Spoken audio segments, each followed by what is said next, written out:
Bismillahirrahmanirrahim.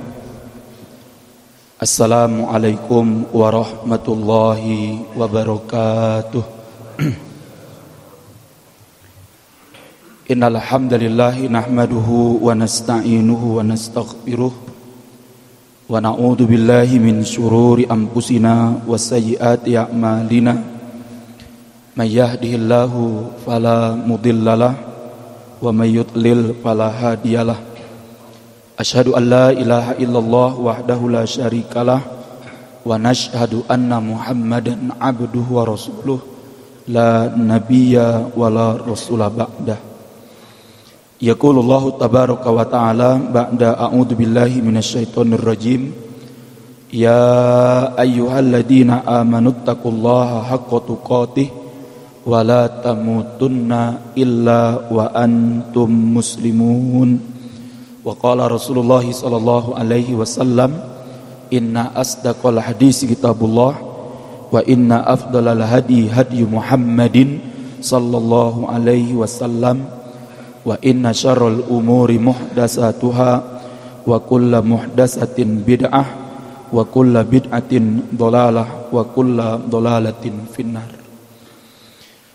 Yang kami hormati dan yang kami muliakan, Bapak-bapak dan ibu-ibu, para ikhwan wal akhwat, jamaah salat subuh berjamaah yang mudah-mudahan dimuliakan oleh Allah Subhanahu wa taala. Alhamdulillah, di subuh yang mulia ini, di hari yang ke-14 daripada bulan Ramadan, kita bersyukur kepada Allah Subhanahu wa taala masih bisa melaksanakan sholat subuh kanti berjamaah. Mudah-mudahan kita termasuk orang-orang yang disabdakan oleh baginda Rasulullah sallallahu alaihi wasallam, man shallal isya'a fi jama'atin faka'annama sholla nisfal lail wa man shollal fajro fi jama'atin faka'annama shollal laila kullaha. Kata Rasulullah sallallahu alaihi wasallam, barang siapa yang sholat isya berjamaah, maka pahalanya seakan-akan dia sholat setengah malam. Dan barang siapa yang sholat subuh berjamaah, maka pahalanya, kata Rasulullah SAW, seakan-akan dia sholat satu malam penuh, satu malam full. Dan pastinya tidak akan mungkin ada di antara kita yang mampu sholat terus menerus tidak istirahat dari jam 6 sore kemarin sampai jam 6 pagi hari ini. Kira-kira ada nggak, Pak? Nggak mandek-mandek, boten mandek, boten leren, boten istirahat. Jadi mulai dari jam 6 sore kemarin dia sholat terus sampai jam 6 pagi ini. Kira-kira ada nggak kira-kira? Ya, tidak ada. Tetapi maha kasih sayangnya Allah kepada kita, sholat satu malam full itu bisa kita dapatkan pahalanya dengan sholat subuh berjamaah. Apalagi di dalam hadis yang lain kata Rasulullah sallallahu alaihi wasallam, semakin berat ujiannya, semakin berat tantangannya untuk menghadiri sholat berjamaah itu, maka semakin besarlah pahala yang didapatkannya.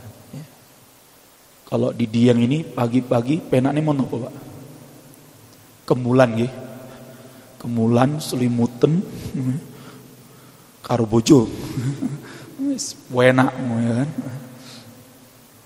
Tetapi Semua nikmat dunia itu kita tinggalkan dan kita pilih untuk mendatangi masjid dalam rangka beribadah kepada Allah Subhanahu wa taala, yaitu sholat subuh berjam meskipun dingin, meskipun mungkin kita harus merasakan kedinginan sebagainya. Karena di dalam Islam kebutuhan pokok kita yang pertama itu, jadi kalau saya sering membahasakan, Mbak, ya, kebutuhan primer kita itu adalah ibadah kepada Allah. Makan minum itu sekunder itu, Pak. Nah, ya. Artinya apa? Toh kita bisa tinggalkan makan kita bisa tinggalkan minum kita pagi hari ini sampai nanti sore dalam rangka kita beribadah kepada Allah Subhanahu wa taala. Jadi ibadah itu primer atau sekunder? Primer. Makan minum itu sekunder. Nopo meneh ngudut. Ngudut ini apa ya? Ngerokok. Ngadat. Ngudut ya. Kalau bahasa orang Solo, ngudut ya. Ashabul udud ya. Mulut kecut tanpa udut. Tapi di bulan Ramadan gak berlaku, Pak. Nggih betul? Gak ada yang berani nyuri-nyuri ya. Ndelek-ndelek neng kamar mandi ngudut pas Ramadan nonton enggak? Nggak ada ya? Kalau ada berarti nggak puasa kan? Nggak puasa dia kan? Saya yakin, Pak, sehebat apapun ngudut jenengan, ya, walaupun sehari sak selop, saya yakin pagi hari ini nggak ada yang pulang ke rumah ndelek-ndelek yang buri omah ngisap nonton ini. Nggak ada. Demi ketaatan dia kepada Allah Subhanahu wa ta'ala. Ini menunjukkan bahwa kebutuhan pokok kita itu adalah ibadah kepada Allah Subhanahu wa ta'ala. Adapun makan, minum ya, dan yang sebagainya itu adalah sekunder saja. Kita rela meninggalkan itu semuanya demi beribadah kepada Allah Subhanahu wa ta'ala. Maka mudah-mudahan sholat subuh berjamaah kita pada pagi hari ini diterima oleh Allah Subhanahu wa ta'ala, ya. Dan marilah kita berdoa kepada Allah, mudah-mudahan kita diberi keistiqomahan oleh Allah untuk bisa sholat berjamaah di masjid 5 waktu dalam sehari semalam, 35 kali dalam satu pekan, dan 150 kali dalam satu bulan. Insya Allah ya, Pak. Insya Allah. Karena saya selalu mengenang perkataan seorang ulama salaf di mana beliau mengatakan, man aroda husnal khotimah fal yalzam sholatal jamaah. Ini kaidah ini, Pak, Masya Allah. Ada seorang ulama salaf, saya baca dalam buku yang berjudul Sholatul Jamaah. Beliau mengatakan, barang siapa yang menginginkan kematiannya, barang siapa yang menginginkan kematiannya dengan cara husnul khotimah, yang setiap hari selesai sholat kita berdoa kepada Allah, Allahumma inna nas'aluka husnal khotimah wa na'udzubika min su'il khotimah. Itu doa kita. Maka salah satu syaratnya, Pak, kalau kita ingin mendapatkan husnul khotimah adalah apa? lazimilah sholat berjamaah. Itu salah satu sarana, salah satu cara kita untuk mendapatkan husnul khotimah, lazimi sholat berjamaah. Bayangkan Pak, Rasulullah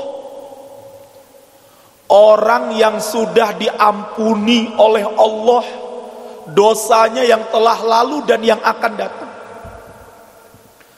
Orang yang dijamin oleh Allah pasti masuk jannah. Bukan hanya sekedar pasti masuk jannah, Pak. Rasulullah Sallallahu Alaihi Wasallam adalah orang yang pertama dari kalangan manusia yang Allah masukkan ke dalam jannah. Pernah Rasulullah meninggalkan sholat berjamaah? Gak pernah, Pak. Sampai akhir hayatnya Rasulullah,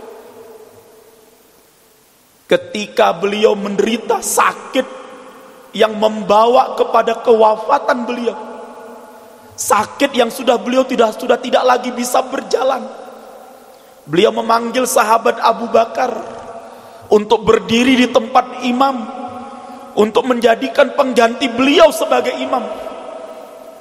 Ketika sahabat Abu Bakar sudah berdiri untuk mengimami manusia pada hari Rasulullah diwafatkan oleh Allah pada hari Senin, tiba-tiba Rasulullah keluar dari kamar beliau sambil merangkak, kemudian duduk di sebelahnya, duduk di sebelah kanannya sahabat Abu Bakar, dan kemudian sahabat Abu Bakar ingin mundur karena Rasulullah datang, maka Rasulullah memerintahkan sahabat Abu Bakar untuk tetap di tempatnya untuk menjadi imam bagi manusia.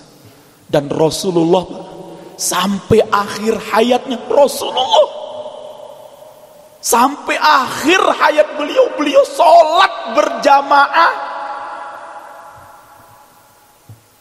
Kita, Pak, ada yang menjamin diri kita masuk surga? Ada? Gak ada, Pak. Makanya kalau ada orang yang ngomong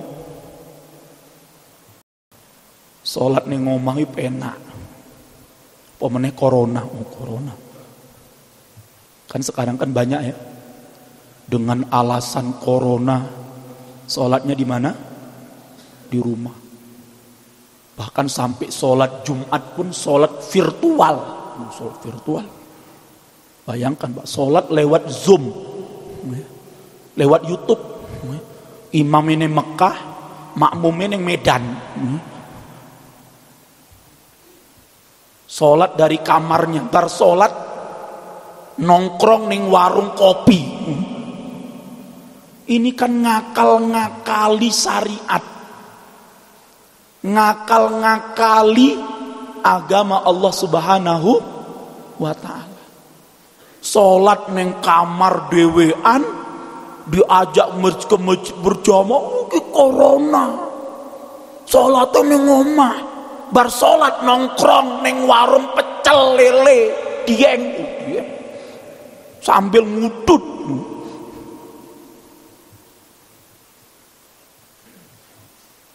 Bapak Ibu sekalian yang mudah-mudahan dimuliakan oleh Allah, ya, oleh sebab itu mari, Pak, kita jaga sholat berjamaah kita. Sahabat Abu Bakar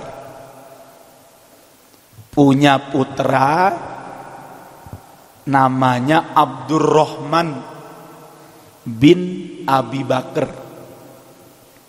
menikah dengan seorang wanita yang sangat cantik di kota Madinah, namanya Atikah. Wayu tenan, bonen dia ngono betul. Setelah selesai nikah,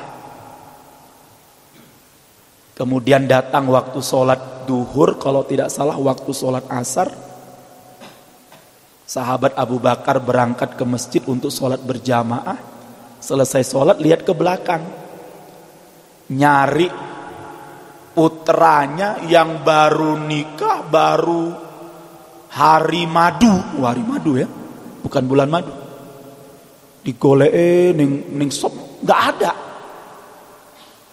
Wah iki berarti orang sholat berjamaah ini. Langsung sahabat Abu Bakar keluar dari rumah beliau, dari masjid, langsung datangi rumah putranya. Sayup-sayup didengar ternyata putranya lagi bercengkrama dengan sang istri sing ayu yang cantik solehah. Diketok pintunya oleh sahabat Abu Bakar. Assalamualaikum. Waalaikumsalam. Bapak, wonten napa, Pak? Ada apa kok tiba-tiba? Kamu tadi sholatnya di mana, Le? Kamu tadi sholatnya di mana? Di rumah atau di masjid? Di rumah. Lah kenapa sholat di rumah? Lah kan Bapak ngerti, baru hari madu, lagi seneng-senengnya karo bojo. Apa kata sahabat Abu Bakar? Wahai putraku, ceraikan istrimu. Wahai ayah, apa enggak ada, ceraikan. Sekarang. Langsung enggak? Abdurrahman bin Abi Bakar ketika itu menceraikan istrinya dipulangkan ke rumah orang tuanya. Abdurrahman pulang kepada sahabat Abu Bakar. Sampai beberapa hari tampaklah pada keduanya penyesalan.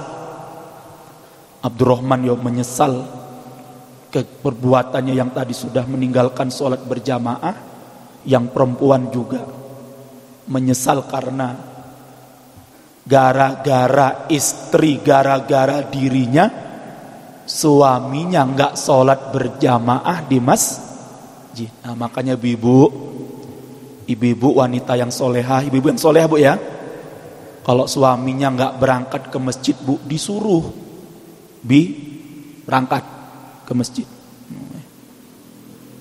Kalau enggak, orang tak kancani turu. Terus turu karo sapa dhewe. Jadi ibu yang solehah, istri yang solehah adalah istri yang menguri-uri, istri yang mengapa itu ya? Bukan memprovokasi ya, yang nyemangatin, ya, yang nyemangatin agar suaminya, agar anak-anaknya sholat berjamaah di masjid. Masya Allah. Ini penting banget sekalian. Yang akhirnya kemudian setelah tampak penyesalan di antara keduanya, sahabat Abu Bakar menyuruh putranya yang bernama Abdurrahman untuk rujuk kepada siapa? Kepada istrinya.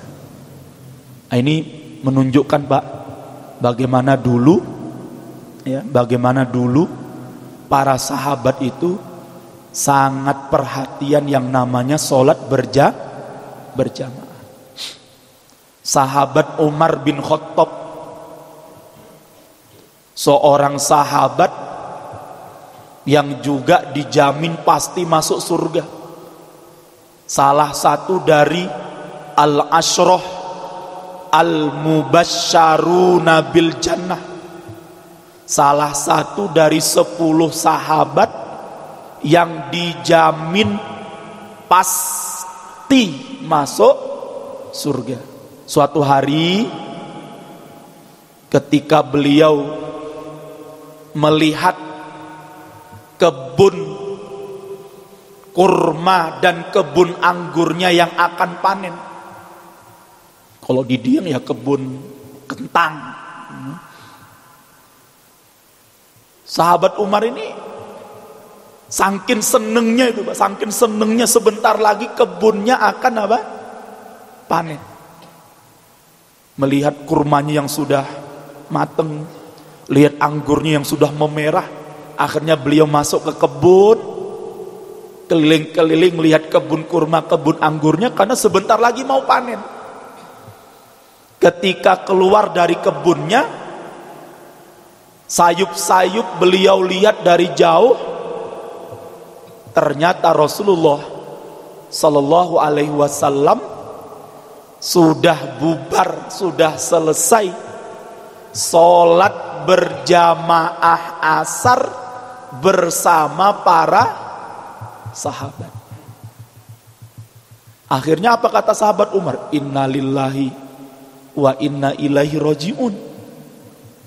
Ya Allah, aku tertinggal sholat berjamaah. Maka sahabat Umar ini bergegas datang ke masjid, meminta Rasulullah dengan para sahabat beliau untuk nunggu beliau sebentar di masjid, karena beliau akan sholat asar dulu. Selesai sholat asar, sahabat Umar mendatangi Rasulullah seraya berkata, ya Rasulullah, hari ini aku telat sholat berjamaah bersamamu ya Rasulullah. Gara-gara tadi aku terlalaikan dengan kebun kurmaku, terlalaikan dengan kebun anggurku ya Rasulullah yang sebentar lagi akan panen. Maka saksikan ya Rasulullah, saksikan ya Rasulullah, sekarang juga itu kebun akan aku jual, dan seluruh hasil penjualannya akan aku infakkan di jalan Allah untuk nebus dosaku karena tidak melaksanakan sholat berjamaah. Untuk nebus ya Rasulullah, kafarah, sebagai tebusan karena aku tidak mengerjakan sholat berjamaah asar bersamamu ya Rasul. Bayangkan Pak, kalau kita dijual kebun kentang yang bojone ngamuk-ngamuk ya kan.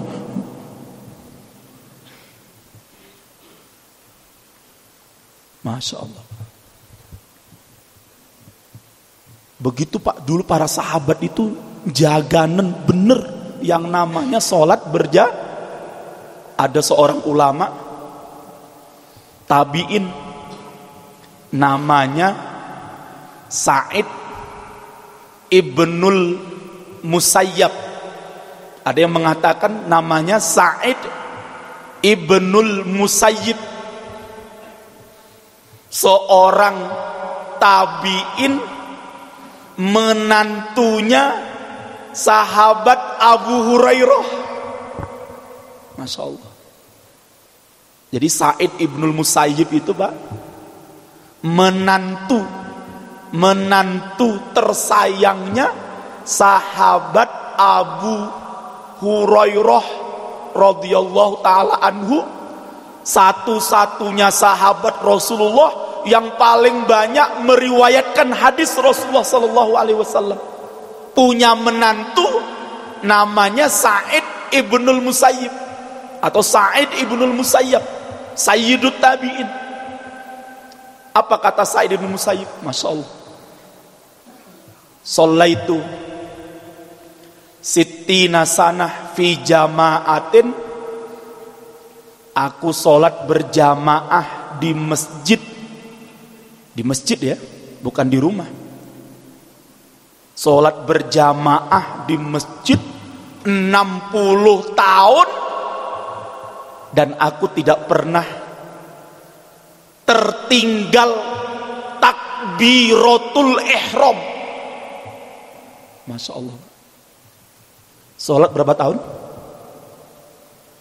60 tahun sholat berjamaah di masjid, nggak pernah tertinggal takbiratul ihram. Bahkan kata Sa'id Ibn Musayyib, aku sholat 60 tahun berjamaah di masjid, nggak pernah melihat tumit orang di depanku. Kalaupun itu tumit orang, pasti tumitnya imam. Masya Allah. Lah kita sholat 5 waktu, masbuknya 5 kali. Subuh yo masbuk, duhur masbuk, asar masbuk, maghrib masbuk, isya datang paling terakhir, pulang paling awal. Masya Allah. Lah kalau kondisi kita kayak gitu Pak, kapan kita akan menang gitu loh. Padahal sholat itu kunci kemenangan. Allah sandingkan itu. Hayya 'alas sholah, hayya 'alal falah. Paham Pak ya? Allah sandingkan itu. Hayya 'alas sholah, hayya 'alal falah. Artinya kalau umat Islam ingin menang, bener-bener ingin menang, jogonen sholatmu, jaga betul sholatmu.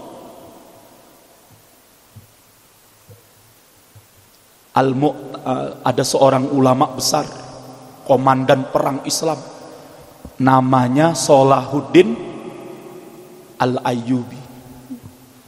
Itu Salahuddin Al-Ayyubi itu Pak, kalau kita baca sejarahnya itu Masya Allah, punya bapak namanya Najmuddin Al-Ayyubi.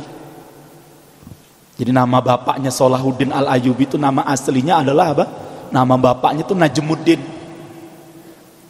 Najmuddin ini ketika masih muda, seorang pemuda yang kaya, seorang pemuda yang punya kedudukan karena dari keluarga kerajaan, dari keluarga kekhilafahan, tapi telat menikah. Bukan karena nggak punya duit ya, apalagi karena belum selesai kuliah, enggak.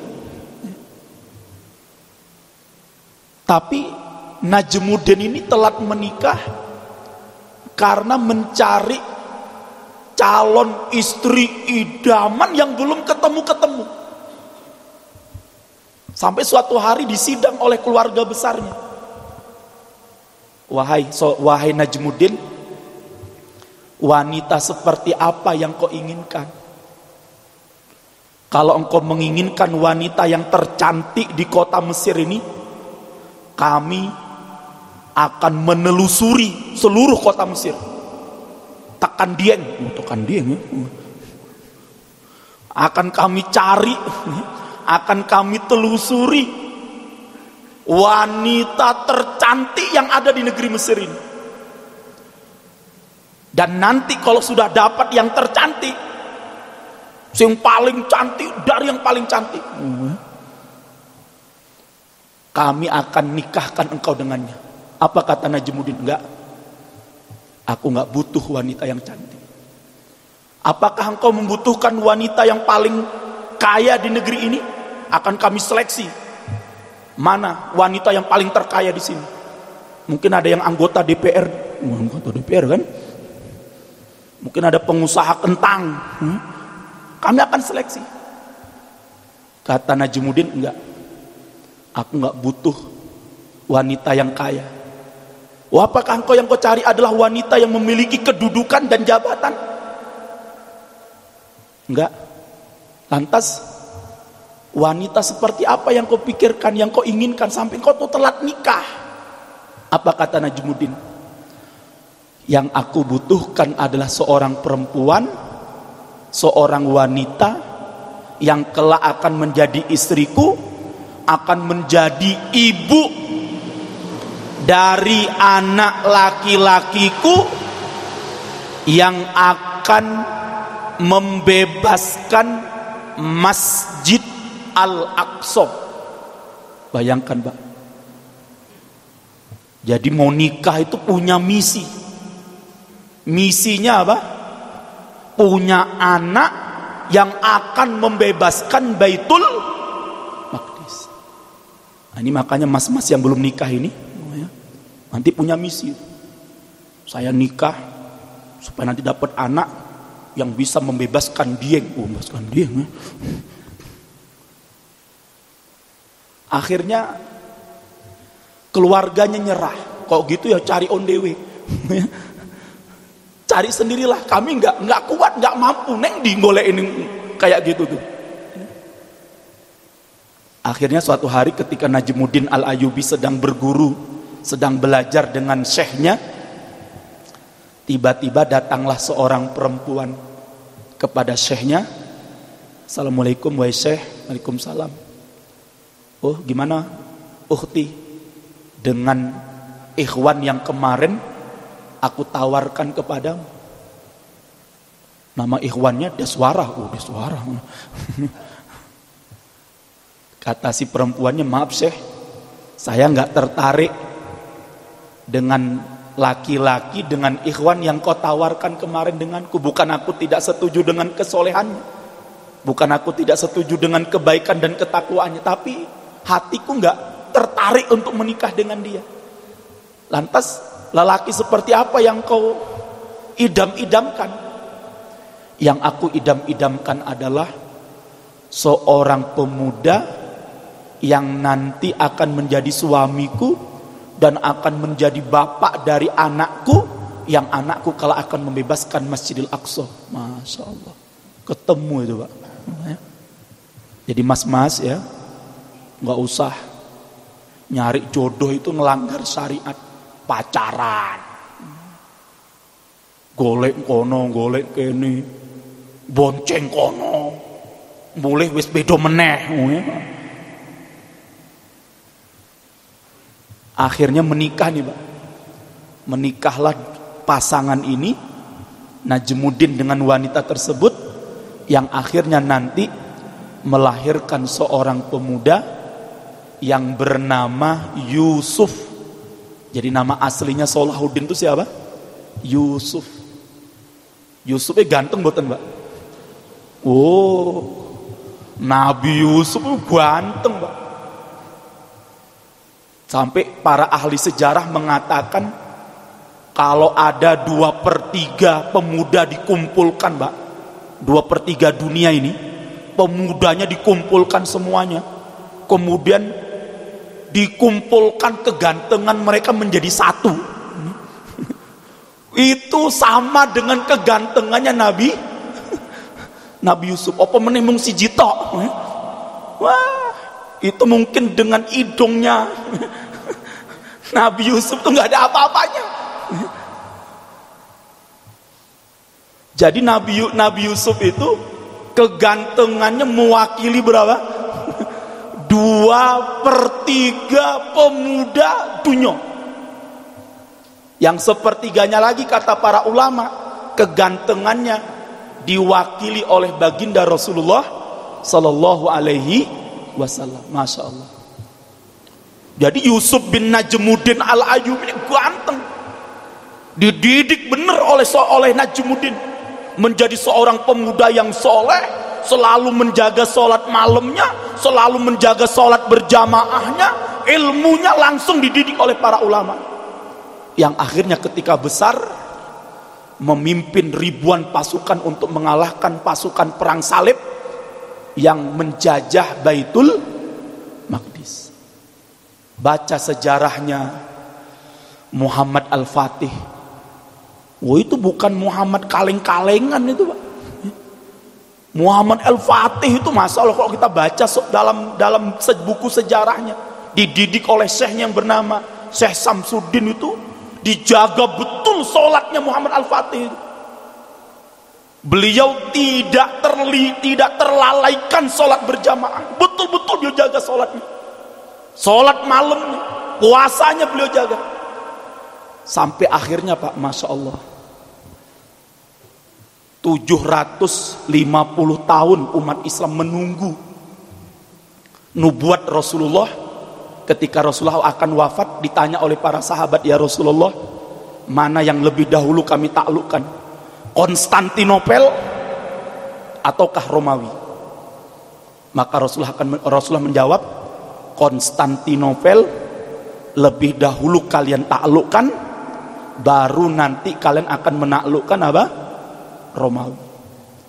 Maka di era Muhammad Al-Fatih Pak, setelah sekian ratus tahun, bukan 700, 900 tahun umat Islam menunggu Kapan nubuat Rasulullah ini terjadi? Allah kabulkan, Allah realisasikan hancurnya, takluknya Konstantinopel itu, Pak. Itu pusatnya kekuasaan Romawi Timur. Itu di tangan seorang pemuda yang bernama siapa? Muhammad Al-Fatih. Usianya berapa, Pak? 22 tahun. Muhammad Al-Fatih, Pak, ketika menaklukkan Konstantinopel usianya 25 tahun. Membawa 250.000 pasukan. Lah hari ini, Pak, umur 22 tahun lagi ngopo saiki? Pemuda sekarang 250 tahun lagi ngapa sekarang? Jangankan menaklukkan Konstantinopel, menaklukkan kejombloannya saja belum. Apalagi menaklukkan, Masya Allah ya. Maka kadang-kadang kita berpikir, Pak, kayak apa dulu itu ulama-ulama generasi terdahulu mendidik anak-anak mereka itu, Masya Allah. Muhammad Al-Fatih itu usia 8 tahun itu sudah menguasai 8 bahasa. Usia 8 tahun. Bahasa Turki, bahasa kakeknya, bahasa Arab, bahasa Italia, bahasa Yunani, bahasa Yahudi. Itu dikuasai oleh Muhammad Al-Fatih. Sehingga akhirnya, atau yang disebut dengan bahasa Ibrani, itu dikuasai oleh Muhammad Al-Fatih. Sampai akhirnya Allah kabulkan, Allah buktikan, Allah realisasikan nubuat Rasulullah untuk menaklukkan Konstantinopel. Itu di tangannya siapa? Muhammad Al-Fatih, ketika beliau dan pasukannya senantiasa menjaga sholatnya. Termasuk sejarah kita, Pak, baca sejarah seorang guru SD, guru madrasah Muhammadiyah di Yogyakarta yang bernama Sudirman. Masya Allah. Ini jangan-jangan orang Muhammadiyah nggak pernah baca sejarahnya Jenderal Sudirman. Pemuda Muhammadiyah jangan-jangan belum nonton filmnya Jenderal Sudirman. Masya Allah, Pak. Saya baca dalam sebuah buku perang gerilya, Pak. Tidak ada perang gerilya terbaik di era kontemporer kecuali perang gerilya yang dilakukan oleh Jenderal Sudirman. Jenderal Sudirman apa pernah kuliah di Akademi Militer Magelang? Gak pernah, Pak. Gak tercatat tuh di Akmil alumni 80, alumni 80-an ya. Jenderal Sudirman tuh guru SD, Pak. Guru SD Muhammadiyah. Karena terpanggil jihad fisabilillah, untuk membela agama, untuk membela negara dan bangsanya, dia tinggalkan sekolahnya, dia tinggalkan ngajarnya, dia pimpin pemuda-pemuda di Yogyakarta untuk melakukan perang gerilya melawan agresi militer Belanda. Masya Allah ya. Itu sampai teman-teman itu, Pak. Nah, ini silahkan pemuda Muhammadiyah ini, kalau mau napak tilas Jenderal Sudirman ya, mulai dari Jogja jalan kaki di hutan, jangan ikuti jalan. Kalau sekarang kan, sekarang jalan yang bagus saja mungkin udah berat sampai ke Blitar sana, Pak. Jenderal Sudirman dulu kan belum ada jalannya tuh kan, dulu masih hutan itu. Dan Masya Allah, Pak, antum baca sejarahnya, apa yang membuat Jenderal Sudirman kuat dan menang dalam menghadapi agresi militer Belanda?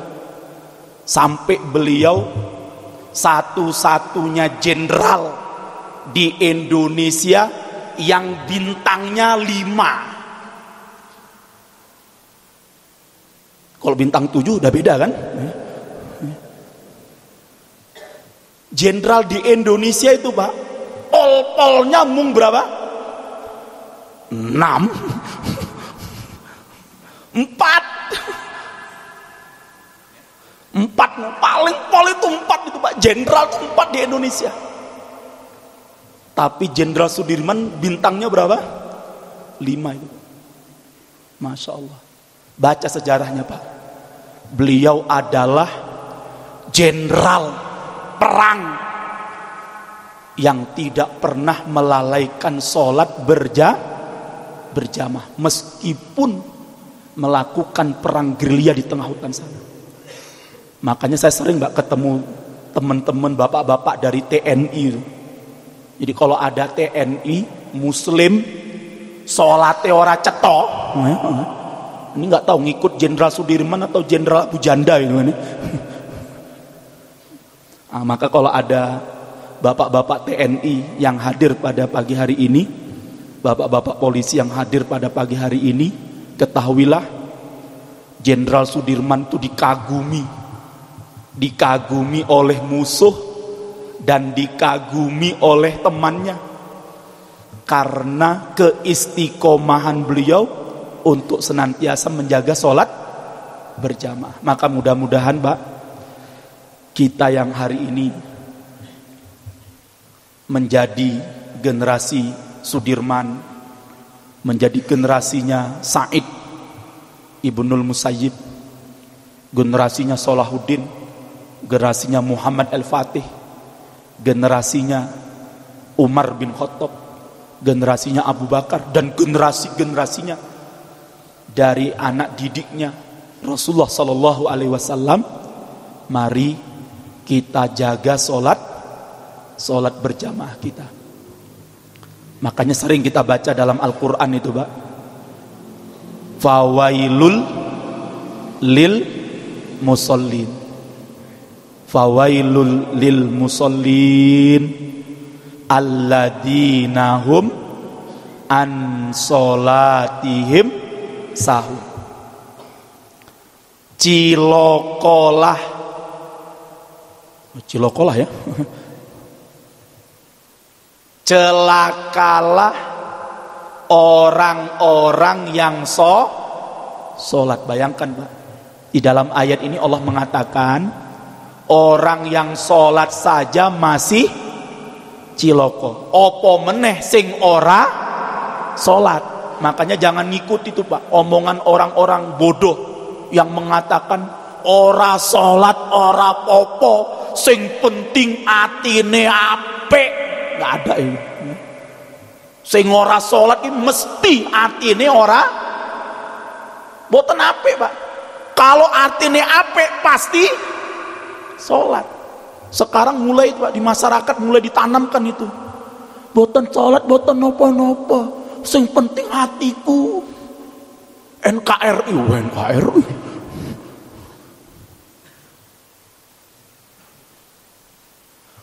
Ayat ini menjelaskan Pak, orang yang sholat saja ada kemungkinan dia masih celaka. Apalagi nggak sholat. Apa kata Allah? Masalakakum fi sakor. Hei orang-orang yang menjadi penghuni neraka sakor, kenapa ente kok dimasukkan oleh Allah ke dalam neraka sakor ini? Apa kata mereka? Qalu lam nakum minal musallin. Mereka berkata, dulu kami di dunia tidak termasuk orang-orang yang mengerjakan sholat. Jelas itu Pak. Orang yang gak sholat itu dimasukkan oleh Allah ke dalam neraka yang bernama sakor. Kecuali yang gila dari sejak kecil itu ya, sampai matinya nggak sholat, nggak sembuh gilanya, mati insya Allah surga. Tapi kalau gila-gilaan, naudzubillah min dzalik. Lah siapa orang yang sholat yang masih celaka sholatnya ini? Alladzina hum an sholatihim sahun. Orang yang sholat tetapi dia lalai terhadap sholatnya. Kata Syekh Utsaimin rahimahullah ta'ala, ada 3 Pak. Ada 3 ciri indikasi orang tersebut dia melalaikan pelaksanaan apa? Sholatnya. Mudah-mudahan kita tidak termasuk di dalamnya. Naudzubillah min dzalik. Siapa? Yang pertama, kata Syekh Utsaimin, orang yang lalai terhadap sholatnya yang pertama adalah orang yang mampu sholat berjamaah di masjid, tapi dia kerjakan di mana? Di rumah. Mampu dia kerjakan sholat di awal waktu, tapi dia kerjakan sholat itu di mana? Di akhir waktu. Bisa dia kerjakan sholat berjamaah, tapi dia kerjakan sholat sendirian. Ini yang pertama. Hati-hati, terutama ibu-ibu ya. Jangan karena sholatnya ibu-ibu yang paling afdol itu di rumah, sholat isya-nya jam 10, bar nonton sinetron tukang bubur naik haji. Sholat duhurnya setelah nonton film India. Hati-hati. Sudah bismillah, dengar adzan langsung bergegas wudhu, kerjakan apa? Sholat. Mudah-mudahan Allah merahmati kita. Yang kedua, orang yang lalai terhadap sholatnya itu adalah orang yang ketika sholat tidak mentadaburi apa yang dia baca di dalam sholatnya. Sampai para ulama mengatakan yusalluna bi ajsadihim wa arwahuhum tasbahu fil hawa. Jasadnya di tempat sholat, tapi pikirannya di ladang kentang. Pikirannya neng pasar. Sholat, Allahu Akbar. Wah, harga kentangnya turun nih.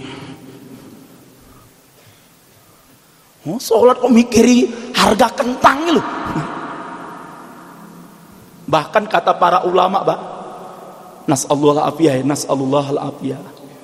Berapa banyak orang yang sholat menemukan barangnya yang hilang. Nggih boten, Bu? Nggih. Lah kok bisa? Berarti sholat napa, Bu? Golek. Ini pas sholat Allahu Akbar. Dompetku mun dia. Lali aku. Sholat kok mikiri dompete. Masya Allah, Pak. Ini kebanyakan kita, Pak ya. Nas'allahu al-afiyah.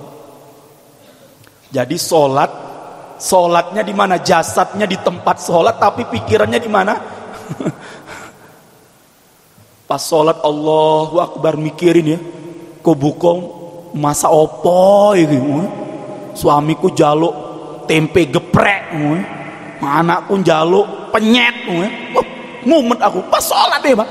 Sholat mikiri buka, wah, ambiar. Nas'allahu al-afiyah. Makanya Pak, Bu, kalau sudah sholat sudah, Pak, bismillah Allahu Akbar. Yang lainnya tinggalkan dulu, Pak. Setiap kali ada pikiran yang keluar, balikkan lagi, balikkan lagi. Jangan diikutin. Ya. Kalau diikutin terus. Makanya Pak, ciri-ciri orang yang khusyuk di dalam sholat, diantaranya kata para ulama, dia ingat bacaan surat yang dibaca oleh imam. Jadi kalau habis sholat ditanya, tadi imam setelah surah Al-Fatihah di rakaat pertama baca apa? Embuh. Lali. Kita baca Al-Fatihah, lah baca Al-Fatihah. Yang berfatihah gitu. Kalau dia lupa, Pak, ini ada indikasi kata para ulama. Lah, yang ketiga, Pak ya, yang ketiga sebelum kita tutup, orang yang lalai terhadap sholatnya itu adalah mereka yang melakukan gerakan sholatnya tidak sebagaimana yang diajarkan oleh Rasulullah Sallallahu Alaihi Wasallam. Ya, sekarang kan banyak itu ya. Wah, jenengan kalau lihat orang sholat di luar sana, Pak, macem-macem bentuknya. Takbiratul ihramnya saja Allah. Saya pernah lagi lihat, Pak, ada orang takbiratul Allah, nggak tahu nih mompa.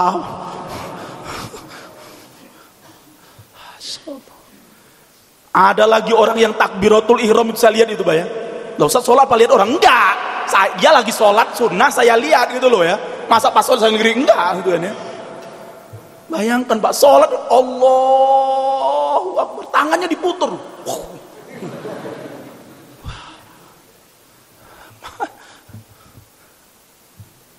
Nas'allahu al-afiyah.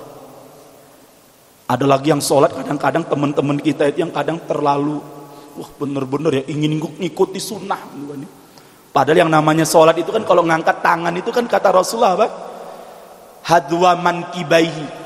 Rasulullah tuh kalau ngangkat tangan itu sejajar dengan kedua pundaknya atau sejajar dengan apa? Kedua telinganya.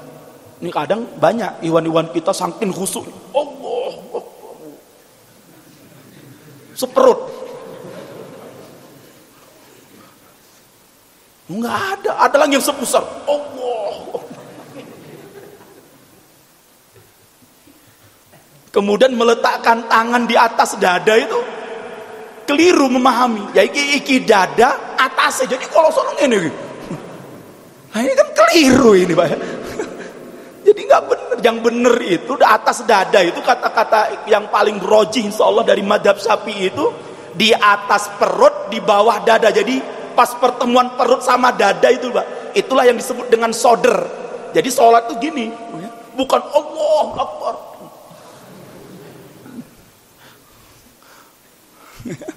Lah maka Pak sekalian yang mudah-mudahan dimuliakan oleh Allah, mari kita pelajari sholat kita sesuai dengan syariat Rasulullah Sallallahu Alaihi Wasallam. Sholat nggak usah cepet-cepet, Pak, kayak neng Blitar, 23 rakaat 7 menit. Bayangkan, Pak, 23 rakaat 7 menit. Oh, saya pernah ikut, Pak. Saya pernah itu ikut. Saya waktu itu mengantarkan murid saya nikah di Purwodadi. Kemudian sebelum nikah, karena nikahnya ba'da sholat taraweh, akhirnya kita sholat taraweh di masjid. Oh ya Allah, baca imamnya itu, Pak, Al-Fatihah itu satu napas, Pak. Aminnya tuh bukan, kalau kita kan amin ya, amin. Kalau di sana enggak, amin, amin. Wah, kayak harus perang, wah ini. Sholat kok amin, amin. Wah, piye? Wah, kacau ini. Bayangkan, Pak, saya mau ruku dia sudah i'tidal, saya mau tidur dia sujud. Ya, sudah 2 rakaat bubar saya, Pak. Wah, nggak bener ini. Wah, 23 rakaat, Pak. Wah, nggak sampai 10 menit selesai, Pak. Masya Allah. Ini namanya sholat jalan tol. Bukan sholat jalan dieng ya. Kalau jalan dieng ini pelan-pelan, gitu betul ya. Maka maaf sekalian, saya sangat bersyukur kepada Allah bisa hadir di Masjid Al-Hasbi ini. Masya Allah, jamaahnya istiqomah ya. Sholatnya nggak kayak jalan jalan tol ya, siap ya, dengarkan bacaan imam walaupun panjang. Masya Allah ya, kalau dibandingkan sahabat Rasulullah itu nggak ada apa-apanya, Pak. Sahabat Rasulullah ketika sholat bersama Rasulullah itu sholat malam ya, pasti sholat malam, sholat tahajud itu Rasulullah itu di rakaat pertama itu membaca surah Al-Baqarah. Menjelang akhir surat Al-Baqarah para sahabat berharap-harap mugi-mugi ruku. Ternyata dilanjutkan oleh Rasulullah dengan surat Ali Imran. Bayangkan, Pak, 286 ayat tambah Ali Imran 200 ayat. Menjelang akhir surah Ali Imran para sahabat berharap mugi-mugi ruku. Ternyata dilanjutkan oleh Rasulullah surat An-Nisa. Baru Rasulullah ruku. Kalau kita, Pak, kabur gitu kan ya. Jangankan makmum, imamnya pun nggak ada, Pak. Wah. Lah makanya, Pak, kalau sholat kita itu cuma 2 ayat, 3 ayat dibaca tartil itu dibandingkan dengan Rasulullah dan para sahabatnya belum ada apa-apanya. Mudah-mudahan dengan sholat berjamaah yang kita jaga di masjid ini, Allah selalu turunkan rezeki kepada kita semuanya, ya. Allah jadikan Dieng ini sebagai tanah yang subur, tanah yang Allah bukakan keberkahan dari langit dan bumi, wabil khusus kepada penduduk Dieng. Dan semoga masyarakat Dieng ini masyarakat yang selalu dijaga dan dilindungi oleh Allah Subhanahu wa taala, diberi keistiqomahan oleh Allah Subhanahu wa taala. Mudah-mudahan anak-anak keturunannya menjadi anak-anak yang soleh dan solehah. Anak-anak mereka menjadi penghafal Al-Quran. Anak-anak mereka menjadi anak-anak yang kelak akan menyelamatkan kedua orang tuanya. Setelah meninggal dunia orang tuanya, dia selalu bersujud. Selesai sholat dia berdoa kepada Allah, Rabbighfirli wali walidayya warhamhuma kama rabbayani. Itu Pak, itu anak yang kita harapkan Pak. Kita nggak butuh anak kita jadi presiden, anak kita jadi menteri Pak. Untuk apa mereka jadi presiden, jadi menteri? Kalau ketika nanti kita meninggal dunia, mereka tidak pernah doakan kita. Nggak masalah Pak. Anak jenengan jadi petani nggak masalah. Nggak masalah anak jenengan jadi orang yang setiap hari macul. Tapi dia setiap harinya Pak, setiap sholatnya dia menengadahkan tangannya, Rabbighfirli wali walidayya warhamhuma kama rabbayani shaghira. Mudah-mudahan kita diberikan oleh Allah anak-anak yang soleh dan solehah, dan Allah menjadikan kita sebagai anak-anak yang soleh dan solehah bagi kedua orang tua kita. Demikian yang dapat saya sampaikan pada pagi hari ini, dan ini adalah merupakan tausiah terakhir saya di kesempatan kali ini di Masjid Al-Hasbi. Dan saya mohon maaf, nanti siang atau nanti sore kami akan pindah ke Masjid Al-Ittihad, ya. Al-Ittihad, nggak tahu tempatnya di mana, katanya nggak jauh dari sini, ya. Oh, Jawaran, ya. Insyaallah mudah-mudahan di lain waktu saya bisa berziarah kembali di Dieng ini, ya. Bisa bersilaturahim lagi ke desa atau ke wilayah Batur Dieng ini, dan mudah-mudahan Allah pertemukan kita lagi, ya, sebagaimana Allah pertemukan kita di dunia. Mudah-mudahan kalau Allah pertemukan kita di dalam Jannah Firdaus, amin ya rabbal alamin. Demikian yang akan kami sampaikan, lebih dan kurangnya kami mohon maaf. Billahi taufik wal hidayah. Subhanaka Allahumma wa bihamdika asyhadu an la ilaha illa anta astaghfiruka wa atubu ilaik. Assalamualaikum warahmatullahi wabarakatuh.